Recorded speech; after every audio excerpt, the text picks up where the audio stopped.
আলু নিয়ে ঝামেলা যেন পিছুই ছাড়ছে না বাংলায়। শীতের মরশুমেও রীতিমতো ঘাম ঝরাচ্ছে বাজারে আলুর দাম। বাজারে এখন কেজি প্রতি আলুর দাম ৩৫ থেকে ৪০ টাকা। সেটি যদি আরও বাড়ে তাহলে ক্রয় ক্ষমতার বাইরে বেরিয়ে যাবে মধ্যবিত্তদের।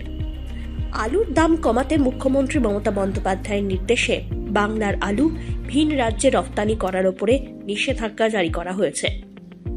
ফলে সীমান্তে গিয়ে আলু বোঝাই ট্রাক আটকে যাচ্ছে।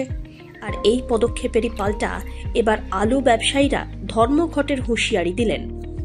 রাজ্য সরকারের ওপরে চাপ সৃষ্টি করে ফের ধর্মঘটের হুঁশিয়ারি দিয়েছে আলু ব্যবসায়ী সমিতি।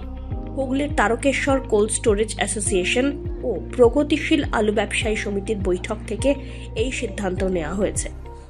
কর্মবিরতি আমরা ডাকতাম না, কিন্তু আমাদেরকে কর্মবিরতি ডাকতে বাধ্য করা হয়েছে।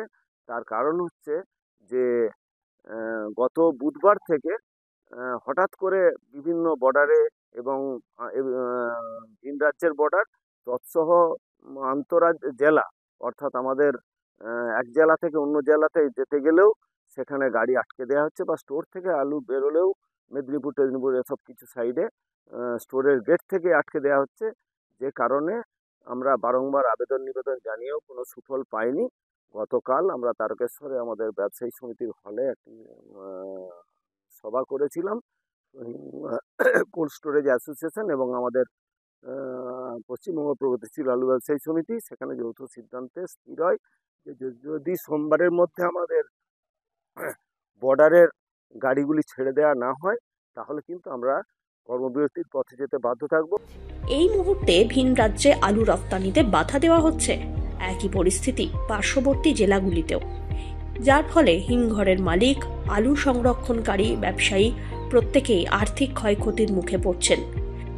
রাজ্য সরকার যদি ভিন রাজ্যে আলু সরবরাহে সহযোগিতা না করে তাহলে আগামী সোমবার থেকেই রাজ্য জুড়ে ধর্মঘটের পথে নামবেন, এমনটাই হুঁশিয়ারি দিলেন আলু ব্যবসায়ী থেকে শুরু করে হিমঘর কর্তৃপক্ষ।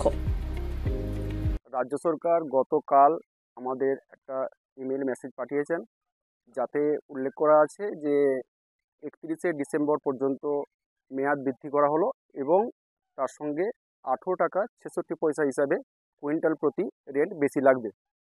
এটা কত ডেটটা কবে ছিল? আগে তো আমাদের সরকারি সার্কুলার যেটা ছিল 30শে নভেম্বর পর্যন্ত সরকারি সার্কুলার, কিন্তু এক মাস টোটাল বাড়ানো হলো, কেননা কোল্ড স্টোরেজে পর্যাপ্ত পরিমাণ আলু থাকার জন্য। আলু হিমঘর থেকে বের করা হলেও তা রপ্তানি করা যাচ্ছে না, তাই সে সমস্ত আলু পচে যেতে পারে। এমনকি সীমান্তে পাঠানো আলু বোঝাই ট্রাক পাঠানো হওয়ায় পরিবহন খরচ লোকসানে যেতে বসেছে। তাই রাজ্য সরকারকে আলু কিনে নিতে প্রস্তাব দিয়েছিলেন আলু ব্যবসায়ীরা, কিন্তু তাতেও সাড়া দেয়নি রাজ্য সরকার। ফলে আবার ধর্মঘটের হুঁশিয়ারি দিলেন আলু ব্যবসায়ীরা। এই ধর্মঘট হলে আলুর সংকট দেখা যাবে, ফলে আবার দাম বাড়তে পারে আলুর, এমনটাই আশঙ্কা করছে আম বাঙালি। Bureau report, one India Bangla.